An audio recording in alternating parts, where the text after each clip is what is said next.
네, 안녕하세요. 이번 장은 12장이고요. 자바 프로그래밍 그래픽에 대해서 좀 설명을 드리도록 하겠습니다.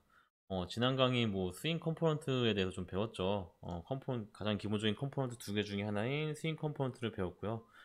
이번엔 그 두 번째인 그래픽에 대해서 좀 배울 건데, 스윙 컴포넌트랑 그렇게 크게 다른 점은 없어요. 그렇기 때문에 뭐 제가 개념적인 거를 설명드릴 그런 거는 많이 없을 것 같고 보통 다 실습 위주거든요. 그렇기 때문에 좀 강의를 제가 실습 위주이기 때문에 좀 짧게 진행을 할 예정이고, 여러분들이 좀 이 실습은 솔직히 제가 백날 설명하고 뭐 이렇게 알려줘봤자 여러분들이 한 번 그 실습을 하는 것만 못하거든요. 그렇기 때문에 저번 강의에도 얘기했다시피 좀 실습을 좀 많이 진행을 해서 여러분들이 좀 익숙해지셨으면 좋겠어요.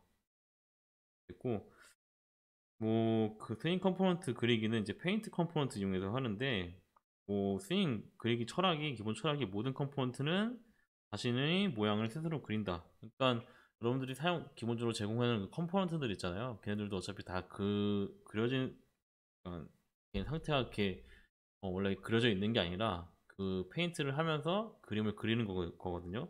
그렇기 때문에 기본적인 그 그리기를 통해서 스윙 컴포넌트가 그려지고요. 스윙 컴포넌트가 이제 자신의 모양을 그리는 메소드는 이제 페인트 컴포넌트라고 해요. 그래서 이거 기본적으로 이 페인트 컴포넌트를 다 할당을 받아서 여러 가지 컴포넌트를 그리고 또 여러분들이 직접 어떤 그 그림을 그릴 수가 있거든요. 그래서 이 페인트 컴포넌트 같은 경우에는 이제 모든 컴포넌트도 마찬가지지만 이 페인트 컴포넌트 같은 경우에는 그 그려져야 하는 시점마다 다 계속 호출이 돼요. 만약에 크기가 변경되거나 아니면 위치가 변경될 때마다 이런 여러 가지 그 시점들이 있죠. 그때마다 이 페인트 컴포넌트가 무조건 호출이 돼야 되고요. 그러니까 만약에 여러분들이 뭐 컴포넌트의 위치를 바꿨어요. 바꾸면은 무조건 이 그 페인트 컴포넌트가 실행이 되거든요. 그러니까 여러분들이 이걸 직접 호출하는 건 아니에요. 호출하는 건 아니고 매 시점마다 이 페인트 컴포넌트가 자동으로 계속 호출이 됩니다. 그래서 이런 식으로 여러분들이 그 GUI를 환경을 프로그래밍을 했을 때 컴포넌트가 계속해서 이렇게 화면에 보이는 그런 것처럼 보이는 거고, 실제적으로 뒤에서 보면은 이 페인트 컴포넌트가 계속 호출이 되면서 그림을 계속 그리고 있는 거거든요. 그런 식으로 이제 개념을 좀 잡으면 될 것 같고, 이 페인트 컴포넌트의 이 그래픽 객체라는 게 있어요. 요 그래픽 객체 요거. 요게 이제 그 그림을 그리는 도구를 가지고 있는 객체인데, 여기에 뭐 색지정, 뭐 도형 그리기, 클리핑, 뭐 이미지 그리기 이런 메소드들을 제공을 해요. 그래서 오늘 배울 거는 이 그래픽 객체를 활용해서 그림을 그리고 그 다음에 각각의 이런 기능들을 좀 개념을 좀 잡는 그런 시간으로 가지면 될 것 같고, 실질적으로 여러분들이 실습을 통해서 좀 이해를 하시면 좀 더 빠르게 이해를 하실 수 있거든요. 그렇기 때문에 강의를 보면서 그 한 장 한 장 여러분들이 실습을 하면서 좀 강의를 들으시면 좋을 것 같아요. 그러니까 멈췄다가 또 실습해보시고 멈췄다가 실습해보시고 이런 식으로 하면 좋을 것 같고, 기본적으로 사용자가 원하는 모양을 그리고자 할 때는 이 컴포넌트 안에 이 페인트 컴포넌트라는 그 메소드를 오버라이딩을 해서 사용을 합니다. 원래 기본적으로 이전까지는 요거를 오버라이딩 한 번도 한 적이 없었죠. 근데 여러분들이 원하는 그림을 직접 그리고 싶을 때는 이 페인트 컴포넌트를 기본적으로 오버라이딩을 해서 이 안에다가 그림을 그리면 되거든요. 그러면은 요게 그 프로그램 안에서 자동으로 호출이 되면서 계속 그 화면에 그림을 그리는 그런 환경이 제공이 되는 거고요. 기본적인 그 도형 그리는 그 형태는 요렇게 돼요. 그래서 보시면 이거 패널 만든 거죠. 패널 클래스를 하나 만들어서 지금 컨텐트 패널에 요 패널을 지금 그 넣은 상태고요. 그래서 지금 셋 사이즈 250, 220 해가지고 이런 패널을 하나 그린 거죠. 여기 안에 이제 이런 그림을 그릴 거예요. 그림을 그릴 건데, 지금 보시면 그림 그리는 건 굉장히 간단하거든요. 맨 처음에 나의 그 부모 클래스니까 최상위 컴포넌트가 되겠죠. 최상위 컴포넌트에 요 그래픽 객체를 셋을 하고요. 그 다음에 이 그래픽 객체를 이용해 가지고 이렇게 셋 컬러, 그다음에 드로우 렉트 이런 메소드를 이용해 가지고 사각형을 그리는 거예요. 지금 얘 같은 경우는 사각형 4개를 그리는 거죠. 보시면 드로우 렉트라는 메소드를 이용해 가지고 10 by 10 by 50 50 위치에 10 by 10에, 아이고 제가 잘못 설명했네요. 10 by 10 위치에 50 50 크기의 사각형을 그린 거고요. 얘 같은 경우에는 50 50 50, 50 위치에 50, 50 그 크기의 사각형을 그린 거고, 마지막으로 90, 90 위치에 90, 90은 여기 XY 좌표예요. XY 좌표에 50 by 50의 그 사각형을 이렇게 세 개를 그린 거죠. 그래서 이 사이에 색 컬러라는 메소드를 통해 가지고 이 사각형의 컬러를 지정을 한 거예요. 이런 식으로 메소드를 이용해서 그냥 그림을 그리면 됩니다. 무진장 쉬워요. 이거 여러분들이 한번 해보세요. 뒤에 이제 이 각각 메소드들을 좀 설명을 드릴 텐데, 이 그래픽 기반 컴포넌트에 대해서 간단하게 설명을 하죠. 이거는 저번 시간에도 좀 설명을 드렸기 때문에 그냥 간단히 넘어가면, 스윙 컴포넌트를 사용하지 않고 선, 원, 이미지 등을 직접 그려서 GUI 화면을 구성하는 방식이다. 그러니까 여러분들이 직접 그 그림을 그린다고 생각하시면 됩니다. 생각하시면 되고, 장점은 기본적인 그 틀에 짜여 맞춰지는 게 아니라 여러분들이 자유롭게 그 GUI를 좀 구조를 바꿀 수가 있겠죠. 그러니까 뭐 게임이나 아니면 이런 여러 가지 좀 효율적인, 그러니까 효과가 들어가는 이런 프로그램을 만들 때 보통 이렇게 GUI 그래픽으로 직접 그려서 사용을 많이 해요.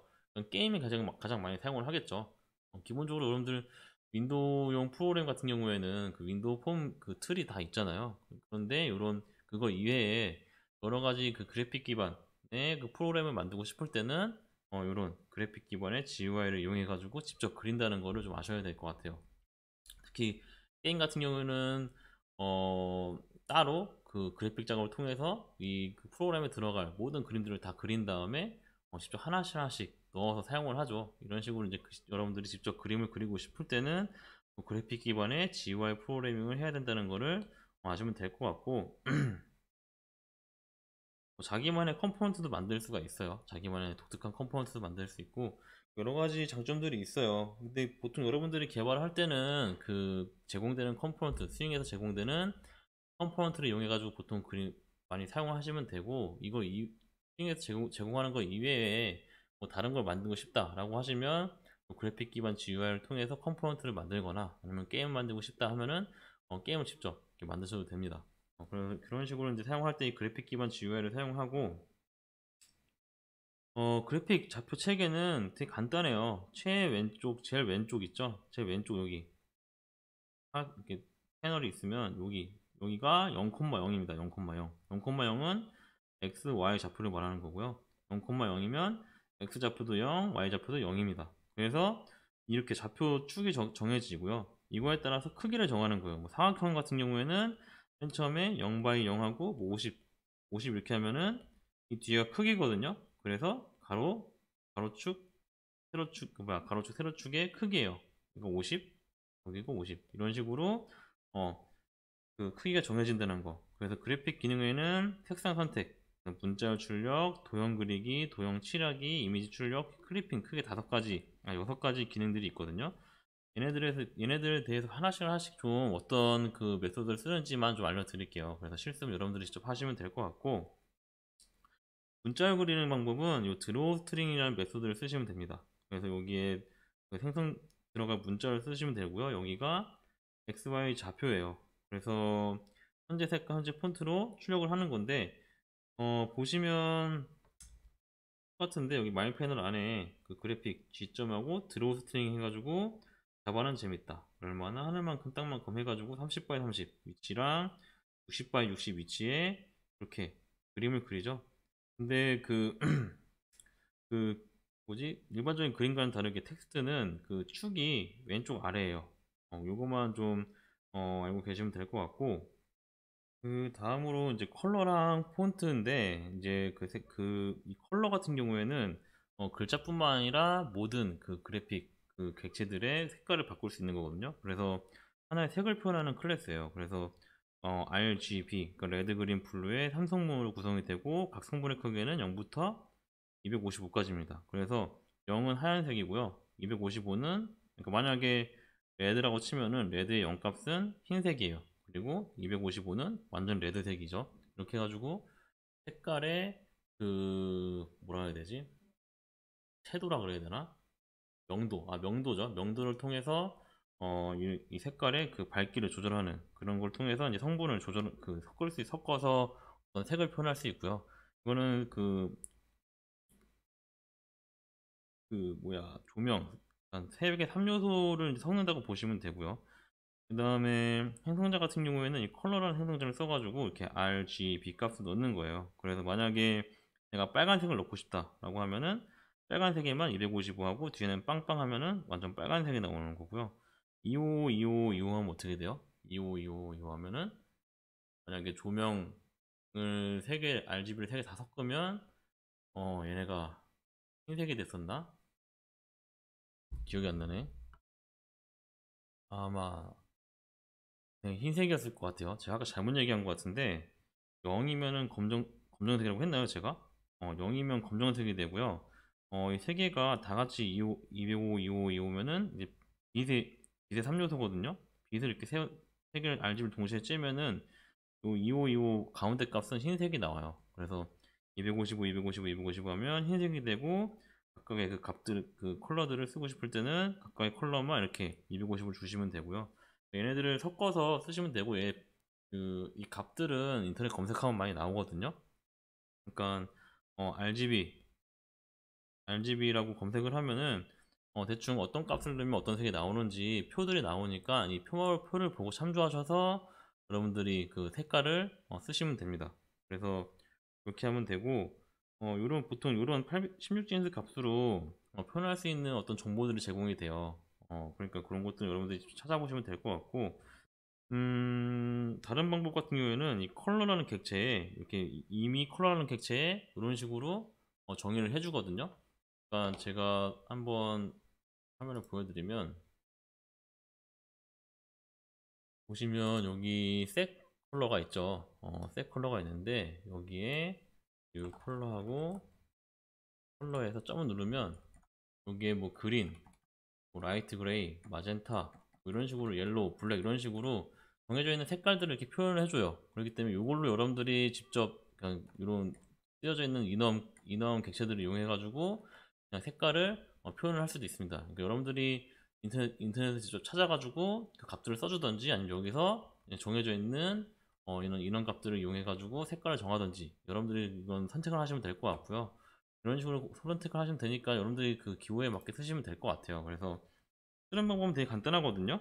색 컬러 메소드를 쓰시고 그 다음에 뉴 컬러를 항상 해주셔야 됩니다. 컬러를 새로 객체를 만들어서 여기 안에 인자값으로 이렇게 각각의 RGB 값을 넣어주시던지 아니면 16진스 값을 넣던지 아니면 이런 식으로 그냥 정해져 있는 그 색깔을 그냥 표현을 하든지 세 가지 방법 중에 하나로 여러분들이 색깔을 표현을 하시면 될 것 같고 네, 폰트 같은 경우에는 이 폰트 클래스를 해요. 그래서 폰트 같은 경우에는 이제 폰트 페이스라 그래가지고 글씨체거든요.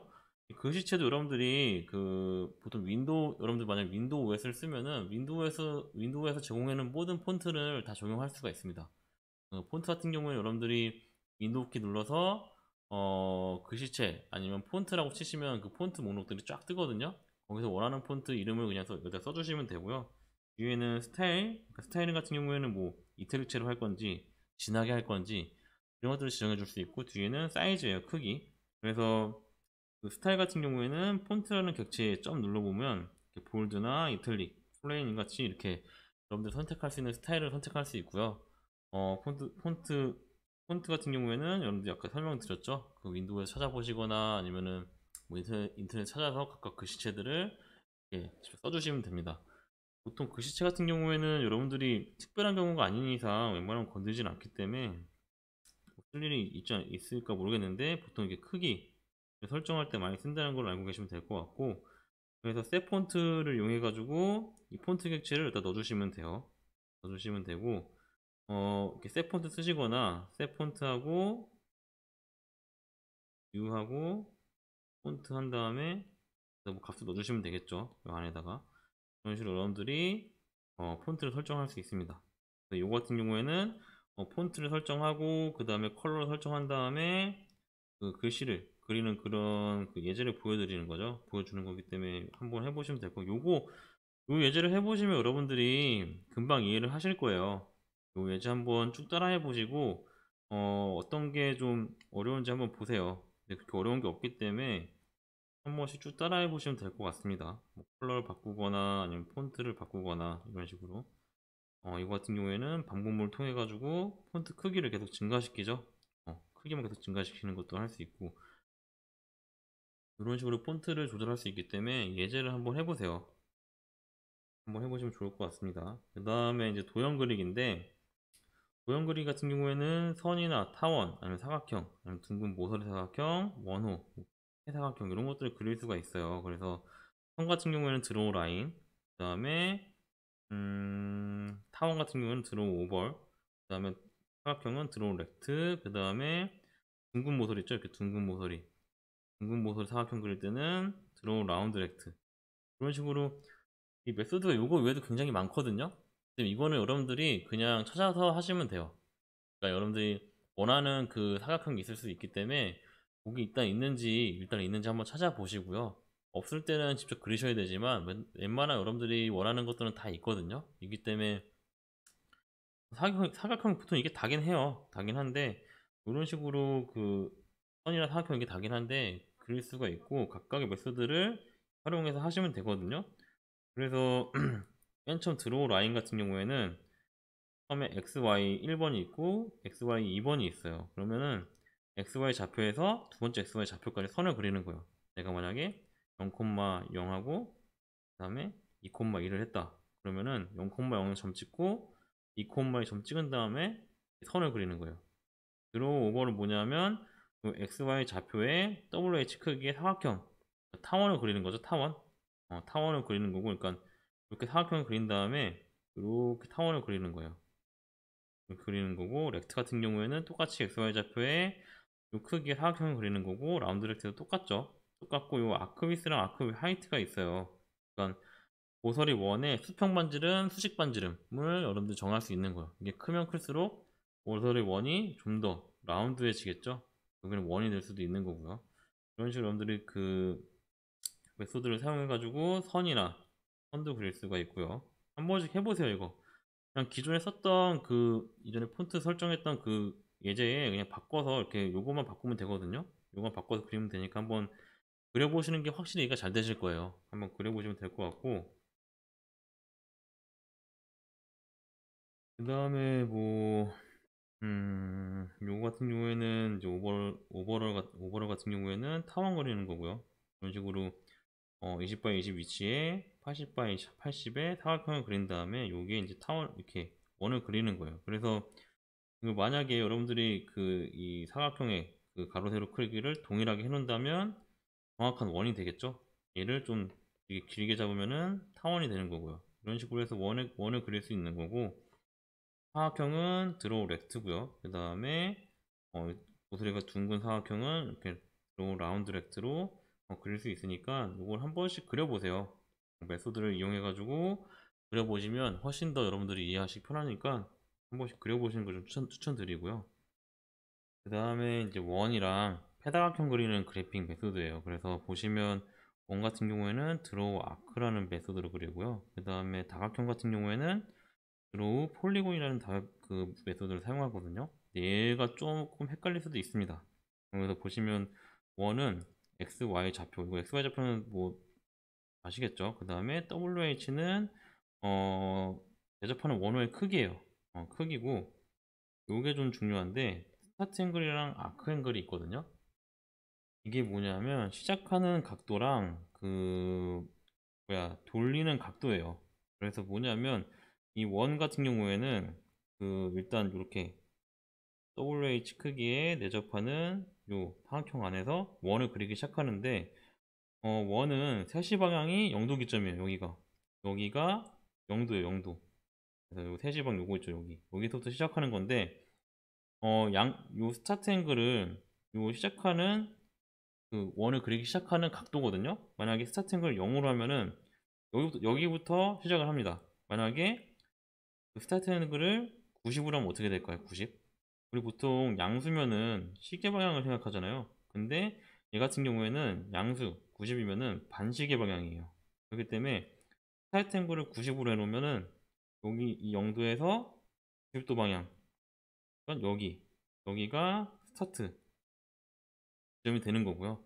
아크 앵글은 끝 앵글이에요. 그래서 만약에 여기서 내가 90 이렇게 해버리면은 어 90이 반시계 방향이라고 그랬죠. 그러니까 스타트 앵글에서 반시계 방향으로 90도를 또 꺾는 거거든요. 그렇기 때문에 스타트 앵글부터 아크 앵글 끝나는 앵글까지 원을 그리라는 뜻입니다. 그래서 이렇게 원이 이렇게 그려져요.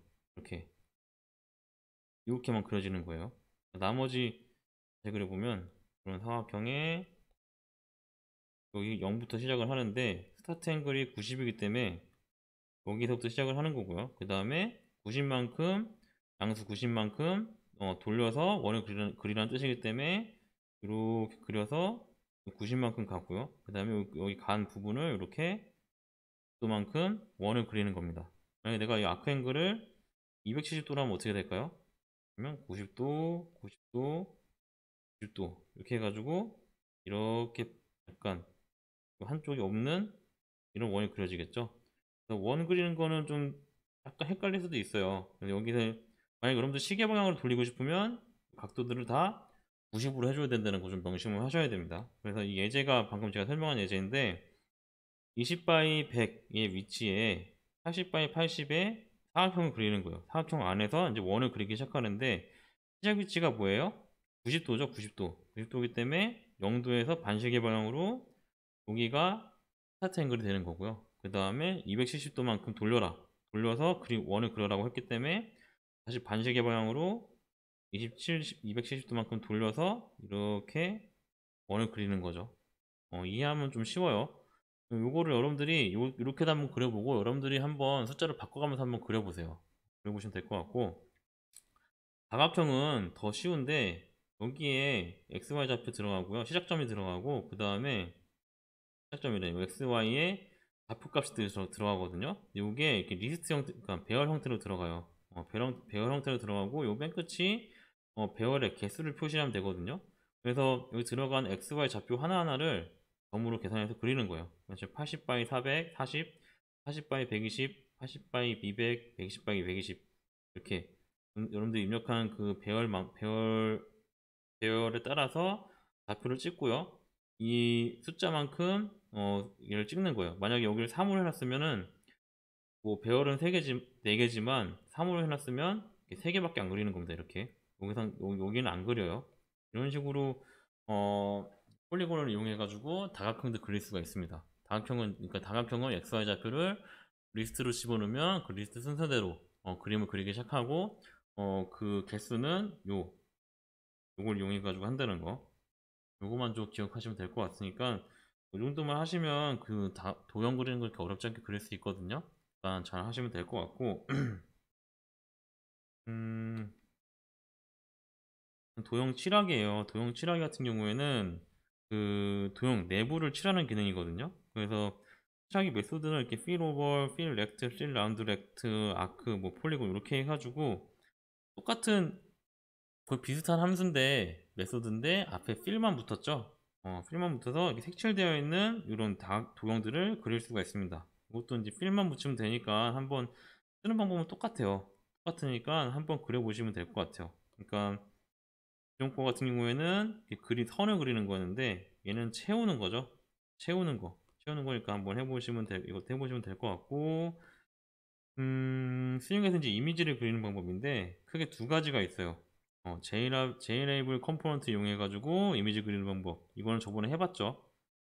해봤고 이게 단점이 뭐냐면 이미지 크기 조절이 불가능해요. 이제 원본 크기로만 그릴 수가 있는 단점이 좀 있기 때문에 이걸 여러분들 기호에 맞게 그림을 그리고 싶다라고 하면은 그래픽 메소드로 이미지를 그리는 걸 좀 추천드리고 싶거든요. 근데 이게 단점이 뭐냐면 얘네 이미지들이 컴포넌트로 관리가 되질 않아요.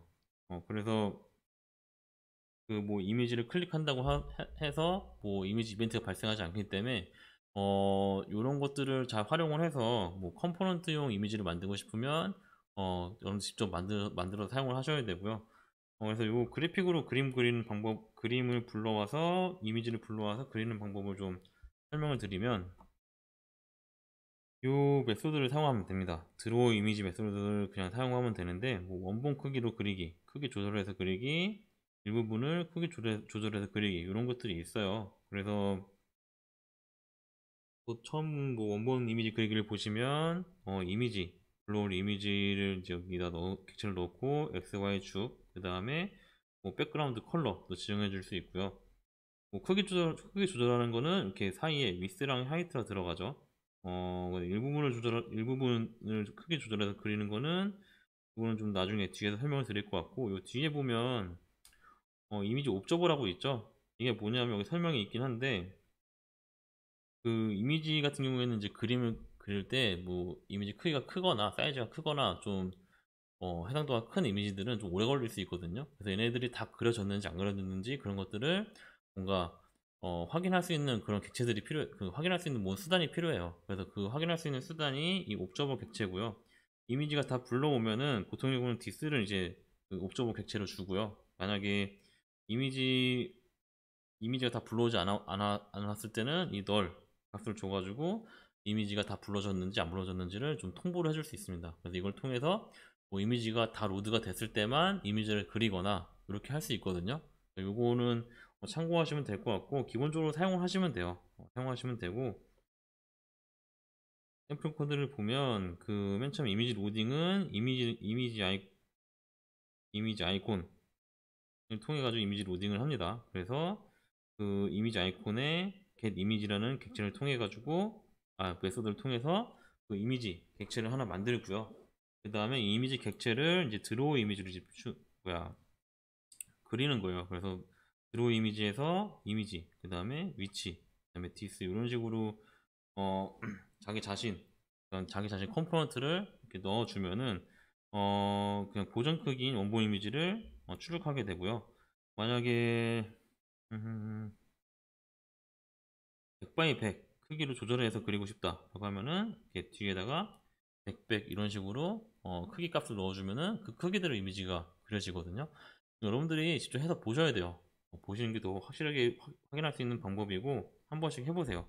그 다음에 이 get width랑 get height가 있는데, 얘는 뭐냐면 컴포넌트 클래스의 현재 컴포넌트의 그 가로랑 세로 크기를 받아올 수 있는 그런 메소드예요. 그래서 만약에 제 패널 크기, 그러니까 이 이미지를 불러오는 그 패널 크기로 조절해서, 그러니까 패널에 꽉 차게 그림을 이미지를 불러오고 싶으면은 이런 식으로 가로 세로 크기를 패널의 크기로 조절을 해가지고 드로우 이미지로 불러오면은 이미지가 그 꽉 차게 불러와지는 거고요. 마지막으로 이제 요건데, 요 마지막 요거죠. 원본의 일부. 이게 무슨 소리냐면, 어, 어디부터 해야 되냐?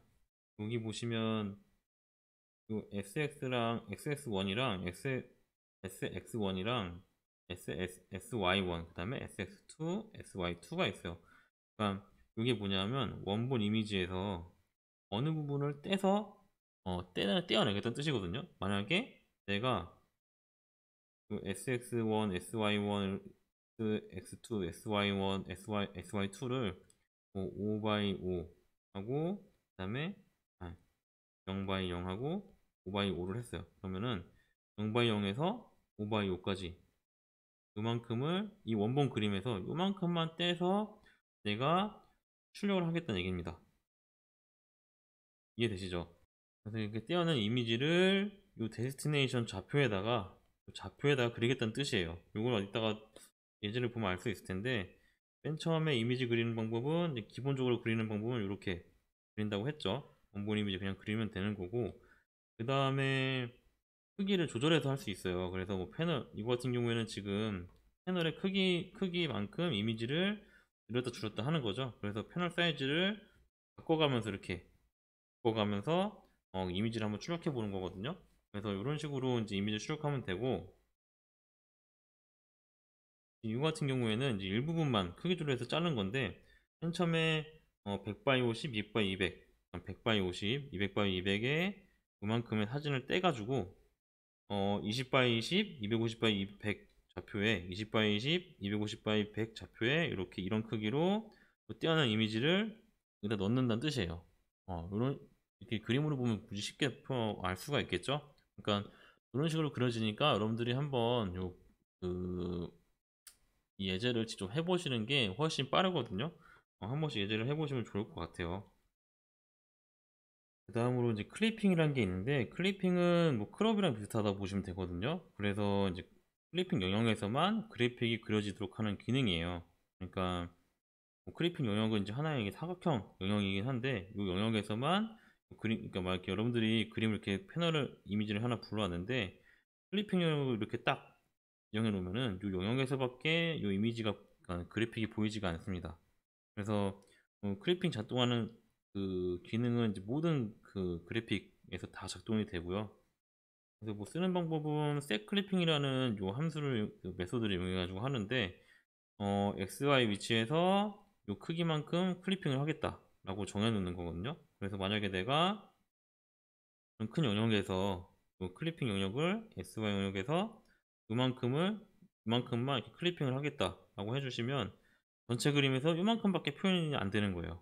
그리고 set clip이라는 그 메소드를 이용해 가지고 120, 150, 150 이렇게 하면은 100 by 20의 좌표에서 150 by 150까지를 이렇게 클리핑을 하겠다는 뜻이거든요. 이만큼만 화면에 보이겠다라는 뜻이고, 이 클리핑 같은 경우에 여러분들이 뭐 자주 사용하는 그런 메소드는 아니에요. 그 특정한 작업을 할 때만 쓰는 건데, 저도 이거는 뭐 써본 적이 없거든요. 이런 기능이 있다는 것만 좀 알고 계시면 될 것 같아요. 이런 것만 알고 계시면 될 것 같고, 특별한 건 없거든요. 그래서 마지막으로 이제 스윙 페인팅 이 메커니즘에 대해서 좀 설명을 드릴 텐데, 요거를 좀 아셔야 그림이 어떻게 그려지는지 좀 알 것 같아서 요걸 좀 설명을 드리면, 어 스윙 페인팅, 그러니까 스윙의 페인팅, 그러니까 그림 그려지는 거에 관련되는 그 J 컴포넌트 메소드가 총 4개가 있거든요. 그래서 이 페인트 메소드, 맨 처음에 페인트 메소드가 있고, 그 안에 페인트 컴포넌트, 보더, 칠드런이라는 메소드가 있습니다. 그래서 페인트 컴포넌트는 여러분들 아까 그 페인트 컴포넌트 메소드 오버라이딩 해가지고 사용했죠. 자기 자신의 내부 모양을 그리는 거고요. 그 다음에 페인트 보더는 외곽선, 그 다음에 페인트 칠드런은 자식, 자기가 포함하고 있는 자식 컴포넌트를 그리는 그런 메소드예요. 그래서 보통 페인트라는 메소드 안에 이렇게 3개의 메소드가 호출이 되고요. 그래서 이 페인트 컴포넌트는 여러분들 직접 호출하는 게 아니에요. 자동으로 계속 그 페인트라는 그 메소드를 통해서 지속적으로 계속 호출을 하고 있고요. 구조가 어떻게 되냐면, 내가 이런 컨테이너가 있으면 여기 페인트, 일단 컨테이너에 페인트 동작되면 이 안에 페인트 컴포넌트, 페인트 보더, 페인트 칠드런이 호출이 되고, 이 페인트 칠드런이 호출이 되면서 이 컨테이너가 가지고 있는 자식들 있죠, 자식 컨테이너들을 또 호출을 해요.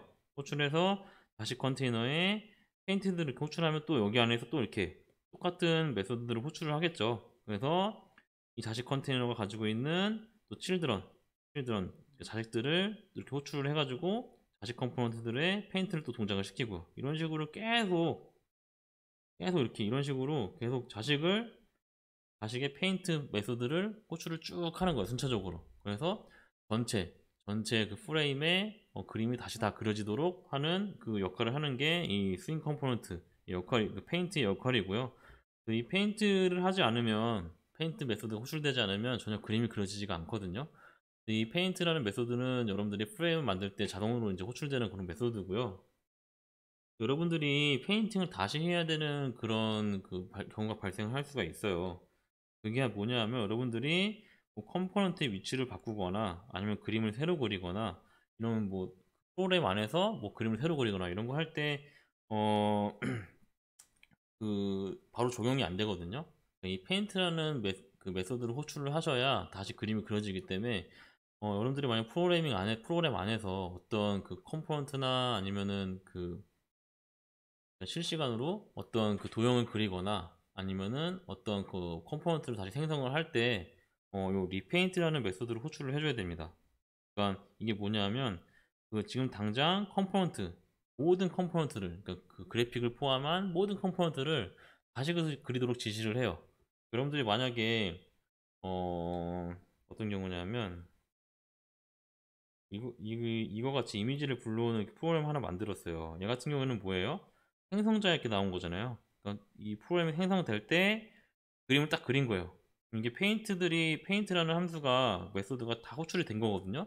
근데 이 안에서 여러분들이 만약에 뭐 어떤 버튼을 눌러서 이 그림을 하나 더 추가하고 싶어요. 추가하고 싶으면 그거에 대한 그림을 그릴 때 이 페인트라는 그 리페인트라는 메소드를 호출을 하지 않으면은 내가 그림을 아무리 추가해도 그림이 생성이 되지 않거든요. 그렇기 때문에 이 리페인트라는 그 메소드는 굉장히 중요하고요. 컴포넌트 기반으로 개발할 때는 그것이 다 자동으로 페인팅이 그려지기 때문에 뭐 상관이 없겠지만, 여러분들이 그래픽 그 프로그래밍으로 이제 GUI를 만들 때는 리페인트가 꼭 필요합니다. 그래서 이 컴포넌트 리페인트를 호출하면은 이 페인트 컴포넌트가 다 호출이 돼요. 그래서 보통 이제 부모부터 나 자신을 하는 게 아니라 세상의 부모부터 다시 그리는 것이 되게 좋기 때문에 보통 component.getParent.repaint 해가지고 그리는 것을 좀 추천을 드리고요. 이것은 뭐 여러분들이 어차피 당연히 해야 될 그런 페인트를 하면서 당연히 해야 될 일이기 때문에 뭐 외우시는 게 좋을 것 같아요. 좋을 것 같고, 뭐 리벨리데이트가 있는데 이거 같은 경우 뭐냐면 어 컨테이너 배치 관리자한테 자식 컴포넌트들을 다시 배치하도록 하는 그런 메소드예요. 그러니까 어떤 컴포넌트를 여러분들이 뭐 이동을 하거나 이동을 하거나 아니면은 컴포넌트를 삭제를 하거나 아니면은 새로 추가를 할 때 얘네들을 다시 배치를 시켜줘야 되거든요. 컴포넌트들을. 그러니까 이 밸리데이트를 안 하면은 컴포넌트 배치가 안 됩니다. 그래서 리페인트를 해봤자 다시 그려지지가 않아요. 그렇기 때문에 항상 이 두 개를 기억하고 계셔야 됩니다. container.revalidate랑 container.repaint, component.revalidate랑 component.repaint를 두 개를 하셔야 그림이 그려진다는 거를 좀 알고 계셔야 돼요. 그래서 요거 관련돼서 이런 예제가 있는데, 여러분들이 이제 뭐 프로그램을 실행한 다음에 뭐 마우스를 통해서 이렇게 그림을 그린다고 쳐요. 그럼 이거 같은 경우에는 프로그램 안에서 다시 그림을 그리는 거기 때문에 요 리페인트를 꼭 써주셔야 되거든요. 그러니까 생성자에서 이렇게 호출을 했지만 여러분들이 프로그램 중에 마우스 이벤트를 통해서 떤 그림을 그리는 것이기 때문에 이럴 때는 이렇게 리페인트라는 그 한 메소드를 꼭 호출을 하셔가지고 그림을 계속 다시 그려주셔야 됩니다. 이게 아니라 만약에 여러분들이 여기다가 뭐 컴포넌트를 하나 새로 추가를 했어요. 그럴 때는 밸리데이트도 같이 호출을 해주셔야겠죠. 그래서 요, 요 예제를 한번 해보시면 이해가 되실 텐데, 얘 같은 경우는 뭐냐면 이렇게 패널을 하나 만들고요. 그 다음에 페인트 컴포넌트 이용해가지고 함수 하나 만들어가지고 해당 위치에 마우스 클릭한 위치에 라인을 그리는 거죠. 라인을 그리는데 라인을 계속 애드를 해요. 애드를 해가지고 이 포인트들을 계속 집어넣죠. 이 포인트가 뭐냐면 그림 위치거든요. 여러분들이 마우스를 클릭할 때마다 그 그림에 클릭할 때 그림 시작 위치를 지정하고요. 그 다음에 마우스를 놓을 때 끝나는 위치 두 개를 저장을 해요. 저장을 해가지고 V 스타트 엔드에다가 계속 중첩해서 넣어주면 시작 위치랑 끝나는 위치 좌표들이 이제 저장이 되겠죠. 저장이 돼서 얘네들을 폼을 통해 가지고 다 그려주는 거예요. 내가 시작 위치, 끝 위치, 뭐 시작 위치, 끝 위치, 시작 위치, 끝 위치, 시작 위치, 끝 위치, 이런 식으로 그릴 때마다 마우스 클릭하고 놓을 때마다 시작 위치랑 끝 위치를 저장을 하는 겁니다. 이 V 그 벡터 하나 만들어 가지고 리스트 시작 위치랑 끝 위치 저장을 하면은 그 내용을 가지고 시작 위치, 끝 위치를 가지고 라인을 그리면은 내가 그린 라인들이 다 그려지겠죠. 근데 이게 여기 보면 리페인트가 하나 있어요. 이게 왜 이렇게 써놨냐면은 내가 그림 하나 그리면 추가를 해야 되는데, 그림은 페인팅을 다시 그리지 않으면 다시 그려지지 않는다고 했잖아요. 그렇기 때문에 이 리페인트라는 기능을 통해 가지고 라인을 다시 그릴 수 있도록 해주는 게 이제 이 리페인트 메소드의 중요한 역할이고요. 이 실습을 한번 여러분들 직접 쳐서 한번 해보세요. 그래서 이해를 한번 해보시는 게 좋을 것 같거든요. 그 만약에 이거 자체가 이해가 안 된다면 저한테 뭐 메시지를 보내시거나 아니면 다음 시간 되기 전에 뭐 댓글을 좀 남겨주세요. 그러면 제가 다시 직접 쳐서 한 번씩 하나씩 설명을 드릴 테니까 굳이 제가 쳐서 설명드릴 필요까지 없을 것 같아서.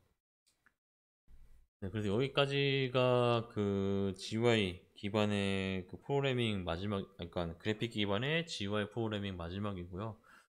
제가 뭐 백날 설명해 봤자 여러분들이 그냥 솔직히 강의는 개념들만 좀 알고 실습을 그냥 직접 해보시는 게 더 빠르거든요. 그러니까 여러분들이 직접 해보셔야지만 좀 몸소 느낄 수 있는 거기 때문에 여러분들이 직접 하셔서 좀 익히는 거를 좀 추천을 드리고 싶고요. 뭐 다음 장에 나오는 이제 스레드는 좀 개념적인 것들이 많기 때문에 좀 강의를 잘 들으셔야 되지만, 저번 강의랑 이번 강의 같은 경우는 여러분들이 실습을 좀 많이 하시는 걸 전 추천을 드립니다. 네. 이번 강의 여기서 마치겠고, 좀 실습 위주로 여러분들이 이번 강의를 좀 진행해 주셨으면 좋겠습니다. 네, 여기서 강의를 마치도록 하겠습니다. 감사합니다.